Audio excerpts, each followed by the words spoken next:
Hello everyone, good afternoon and good evening. Welcome to Live It Up. This is the show where we explore and discuss how to take your life to that next level and beyond. We cover health, wealth, relationships, and how to create a life you absolutely love. I'm your host and coach, Fletcher. Amy is out today, so we're going to be talking with one of the most interesting people you'll meet in a long while. He's been a pastor, an author, and even ridden a giant unicycle throughout all 50 states. And that's not all. So stick around as we talk with Lars Clausen. As a reminder, if you have questions that you would like us to address on or off the air, you can send them directly to me at fletcher@fletcherellingson.com. Okay, let's get to today's email. It says, Dear Fletcher, I'm a 46-year-old man and I'm looking at going back to college. It's a scary prospect as I have not been in school for many years. One of my concerns is that I was a mediocre student when I went to college the first time around, and my study habits have not improved. I have a spouse who can support us for 2 years if I go back, but I just don't want to repeat my earlier years of college when I was such a lousy student. What do you suggest? Thanks, Martin. Hey, Martin. First of all, thanks for reaching out. Strong people ask for advice. Strong people ask for help. So it sounds like you have the option to go back to school and you have concerns about how you're going to do this time around. Well, first off, when you went to school many years ago and were a mediocre student, when did that happen? And by that I mean, did it happen in the past, the present, or the future? Well, it happened in the past, correct? That's an easy one. Now, does the past exist any longer? Another weird question, right? Well, it doesn't, does it? It doesn't. It's just electricity in the mind. The past, that's all it is electricity in the mind. Your past years of schooling are only in memory form now, and they're stored away securely in your mind. Now, here's what's interesting about how humans operate. When we're faced with doing something like, in your case, going back to school, the mind has to form an opinion about it. That's just what it does. That's what the mind specializes in. And it looks around all the files in your mind to search for information about whether or not it knows anything about this concept of returning to school. So it does a query, much like a Google search engine, of your mind. And it brings back a bunch of results. In your case, it says, hey, you know what? We were just mediocre when it comes to school. In fact, we're mediocre right now in school. The brain doesn't say that you were mediocre. It's telling you that you are a mediocre student now and that you will be in the future. The brain doesn't like uncertainty. And so when it comes to the future, it's going to attempt to make sense of unknown future factors by referencing your past experiences. It then takes those memories from the past and superimposes them over your future, so to speak. Let me give you an example. Let's say you love theme parks, like Disneyland, for instance. If someone tells you about a new, wonderful theme park and tells you about all the crazy rides there and asks if you want to go, you'd get all excited and you'd want to go even though you've never been there and even though your brain hasn't seen it. The reason your brain doesn't go to fear about this is because it's researched theme parks in your mind and has found all sorts of evidence that theme parks equal fun. So it's able to superimpose these associations from past events over the unknown future. The mind is always attempting to make connections and create patterns. Now, having said all this, I want to offer you some good news. The past does not equal the future. Your past does not have to dictate what you will do in the future. However, if you're not paying attention and you're just operating on autopilot, you may very well get a future that looks very much like your past. Whatever we focus on, if we focus on the past, we will recreate it over and over again in our present. It's like driving forward in your car, but looking at the rearview mirror the entire time. You're not going to get where you want to go, and likely you're going to get in a wreck, right? So let me offer one really cool mind hack. The mind can't really tell the difference between what's real and what you're imagining. This is why visualization is so important and why professional athletes, musicians, actors use visualization as an important part of their training. You see, when you visualize, you're actually making new memories for your brain to store. So in your case, you could visualize going to school. You can see yourself sitting in that front row, listening, taking notes, asking questions. You can see an organized notebook. You could feel calm, and alert and confident, and you could see yourself turning in completed homework on time, and you could even see yourself researching and enjoying it.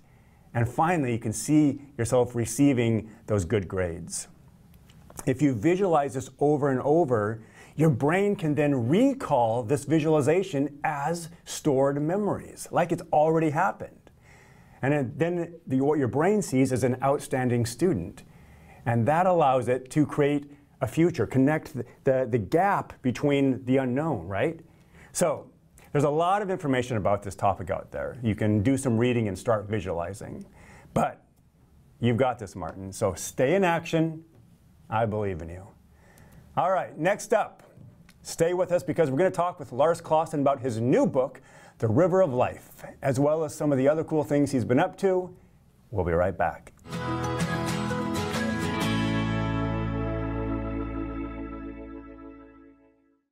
Hey everyone, welcome back to Live It Up. We are here visiting today with my friend Lars Clausen. Hey Lars, welcome to the show. Thank you very much, Fletcher. Yeah, so Lars is an interesting guy, and I'm just going to give you a few highlights from his life that stick out for me anyway, because they're very unique. So there's something called a rocking chair test. Okay. And the rocking chair test is, imagine if you will, you're 75, 80 years old, and you're on your front porch. Coming quick, yes. Yeah, okay. And you're on your front porch, and you're just enjoying the scenery, but you're in that reflective mode, and you're just kind of thinking about your life, like everything that you've done, all the things you've seen. And I was thinking about you in light of this interview today. Your rocking chair test is going to be fantastic. It's going to be long. Yeah, it's going to be long because Lars has done some unique things like unicycled from the West Coast to the East Coast, right? And back. And back, yes, through all 50 states on a large unicycle. What were the dimensions of that about? It's 36-inch wheels, so my head was 8 feet above the ground when I was riding. Wow, yeah. And no brakes, right? Oh, I put a brake on it. Oh, you did put a brake on it, okay. And that can be interesting. Yeah. That's another topic. So you unicycled all the way there, all the way back, and set, was it a world record? I actually still have it, yeah, Guinness record. Longest unicycle ride. Wow, yeah. That's so cool. I've also known you to be a pastor, right? And you and your wife worked with Eskimos, right? Up in Nome, Alaska, that's right. Okay, you've also were into barefoot running. There was that for a while, yes. I remember that, seeing you run around town in your bare feet. And then a myriad of other things, but now, and throughout all of that, you're an author. And because you've written how many books now? This is my 6th book. Your 6th book, okay. Yeah. And we'll get to that in a moment. And when you're not writing, you're caring for chickens. 600 chickens, yes. 600, yeah. Wow. Right. I think when you first told me about that, it was 300, so yeah. Things have been... Got more chickens. Eggs make chickens. Right on. So anyway, your rocking chair test is going to be like, wow, what a life. I got to go get it right now. Huh? That's right. All right, so we're here to talk about your latest book, which is The River of Life. And you've come up with a proprietary methodology called the ICE method. And so what does that stand for, and what does it mean? Okay, so it's an acronym. It stands for identify. So like with Martin, who is thinking about going back to school, but he has some stresses around it. Yeah. So you would identify that. And then there was a discovery in brain science called memory reconsolidation about how you actually, you were talking about kind of how you use your awareness to build a new way of being. But we also store in each present moment pieces of our life. And they remain. So that's his reflection on school now is school then. Yeah. This is a process of going back and taking the charge out of those. And it stands for identify, calm, and exchange, 3 steps that allow this brain process to happen for a person. And when I initially became interested in it, it was really just about turning off the stress response. And so for Martin, like, what do you think would be the difference for his life if he could just turn off the stress response about school? Yeah, it'd be huge. And by stress response, are you kind of referring to the fight or flight? Fight, flight, freeze, which changes the chemistry in us and stuff. But there's a change in that from like I'm scared or about going to school, anxious about it, versus huh, I'm just here. I'm in the present moment like you're talking about. Yeah. So I have a little exercise, if you're up for that, Yeah. about turning off your stress response. And so I invite you to, you can do this with me. And Martin, if you're there, you can do this too. But if you put your hands like this, yeah, and they're chicken farmer hands. But anyway, if you imagine that all the stresses are outside of your hands, okay? All the stresses of life. For Martin, school. For us, whatever it is, okay? Now, just at the rate that you're able to do it, just slowly bring your hands apart and notice that there's a space in between them that has nothing in it. So you're shifting your attention from all the stuff outside to the space that's inside that has nothing in it. Do you get that? yeah, Do you get the slightly different feeling that arises when you do this? yeah, All right, so your awareness is paying attention to nothing. And you can keep your hands there, or notice that you can take your hands, put them in your lap, and still have that awareness. And that stays until the next thing that comes that causes a response. yeah, But here in this moment, where a stress response is off, just notice the word stress response. Response. Stress is always a response to something, and when you put your attention on nothing, your stress response turns off. I love it. And when Amy comes back, she can explain that literally over 1,000 different chemical reactions happen inside of you in the transition between being in a stress response to stress being turned off. And so the rocking chair test is perfect, actually, because when your stress response is on, when Martin is focused on school, his stress response is on, and his body doesn't care how long he lives or what kind of health he has. It's just trying to save him from all these wicked teachers or whatever he experienced. When your stress response is off, cells go into a state of rest and restoration, and they're focused on getting you to be 120 years old in perfect health. They take in information, they take in food, get rid of waste, they communicate between organs, all of those things that happen when you're in a calm state. So that was really my initial interest in this whole thing. The discovery of memory reconsolidation. So like, let's say Martin has identified, you know, I really am fearful about going back to school, and I had these teachers that just made me feel really small, inferior, and I just got this upset. I failed, and then I felt like a failure, and it made me sad. That's identify, okay? Well, the discovery is that when you activate all that, there's like this 4 to 6 hour window where the chemistry that's stored in you and your neural networks is activated. Okay. So in the labs, they intervened with a drug intervention and an injection that prevented these memories from storing the same way once they activated. But like I told you, 1,000 different chemical reactions happen. Yeah. So if Martin goes and just identifies, wow, and I feel it in my stomach tightens up when I think about going to college, anxiety, fear.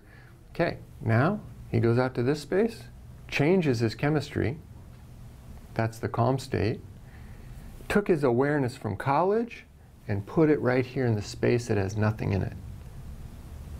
And you felt the difference, right? Yeah.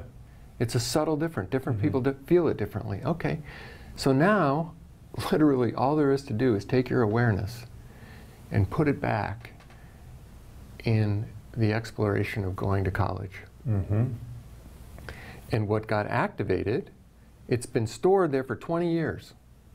Those memories that happened then, they literally store in our networks. So when you're encouraging people to like think positive and do these things and have this, right? They're creating new pathways. Yeah. But the old one is still stored. So it has to be strong enough. He has to get strong enough to not go into that place. Well, what if you removed it? That'd be right? remarkable, yeah. Like that would truly be remarkable, yeah. wouldn't it? And that's the work I do with people all the time. So he could calmly go to college. So for Martin, you would identify the emotion that you feel about going to college, fear. Okay, you like, and then the memories of it, and then where you feel it in your body, stomach, sometimes heart, and whatever, right? Okay, so that's step one, identify. Calm, there's lots of ways to get to calm. There's just one simple way, but anything that works. and then exchange. You're literally exchanging the old stored chemistry with this chemistry. The fight, flight, freeze chemistry with the calm stuff. So you go back and you just like, instead of like, oh, I'm better now, you go back and pay attention to the upset. Yeah. And it replaces it. I love it. So, there you go. Yeah. Well, thanks for that. That's, all right, I'm off to my rocking chair now. Super strong example. Thank you. We're going to take a commercial break, but we're going to be right back with more cool stuff with Lars Clausen.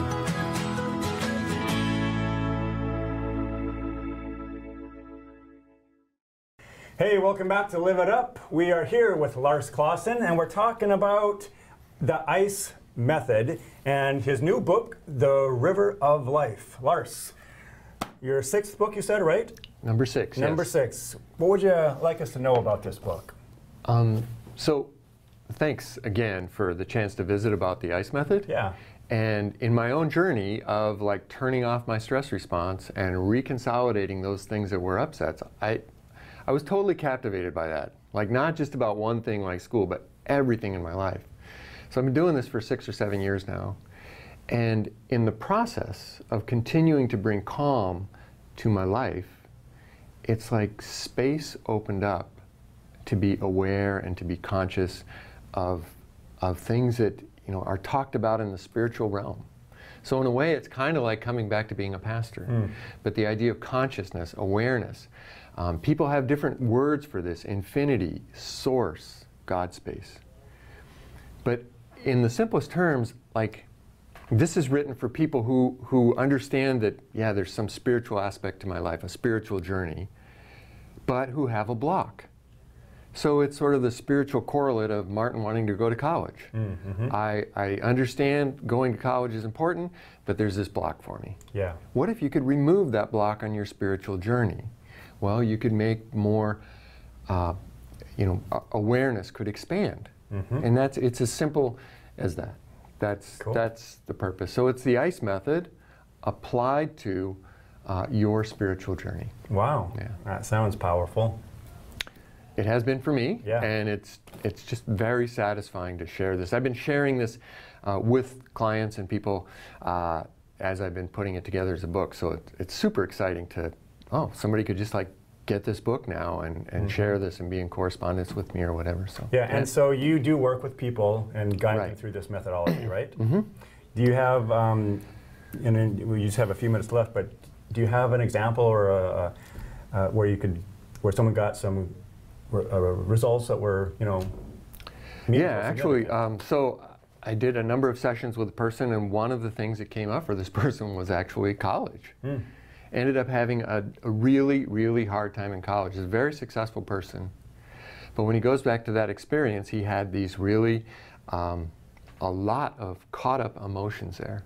And so in terms, again, of Martin, I just remember working with him and the freedom that kind of came into his life. And that's what it's about, is creating freedom, right, in your life. Freedom arises. Yeah. And I understand also you've worked with people with PTSD or people who are experiencing chronic pain, maybe from fibromyalgia. I know you have a book specifically addressing that. Is that right? That's correct. Yeah. So if you think of all of those situations, even a spiritual journey, if you have a roadblock, there's a stress there. And instead of like building a more powerful way to be, if you first remove that stress. So people with physical pain or physical symptoms like fibromyalgia or back pain or whatever often end up much better. 2 pieces. 1, turn off your stress response, and 2, remove the reason that it's turning on in the first place. Yeah. So somebody that's really afraid of spiders, have helped somebody like that.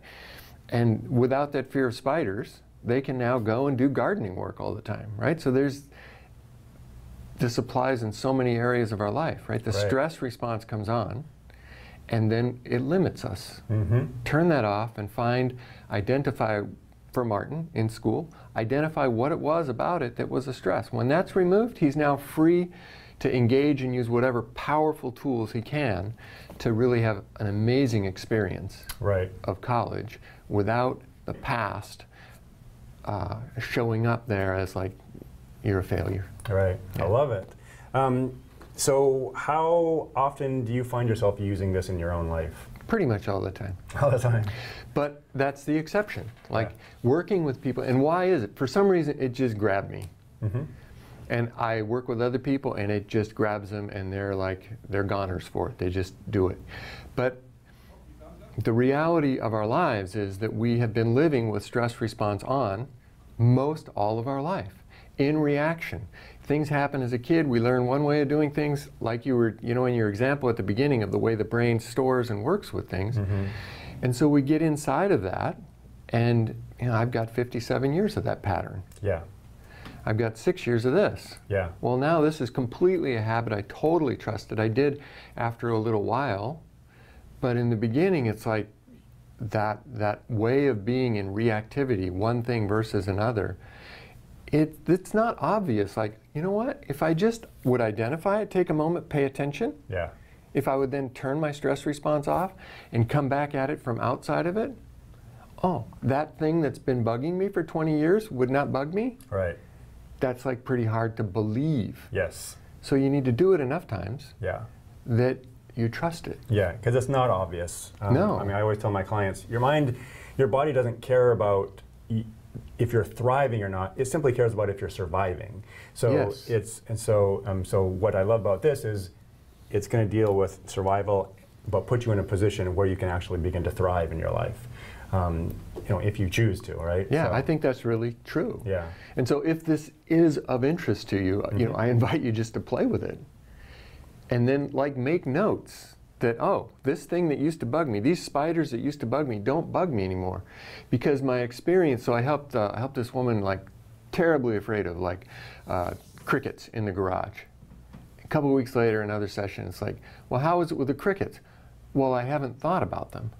Because if they're no longer there as a reactivity, you don't pay attention. Right. If I gave you a really complicated way to get around spiders, like you go up on this ladder, walk over your car, you would remember it. Yes. Oh yeah, I'm successful about crickets now because I'm always 8 feet away from them walking on the top of my van. Right. No, if it's gone as an experience, you're not even concerned with them anymore. And so it really oh yeah, no big deal. Yeah. And before it's like, oh, they'd be up on top of your table here. Right, right.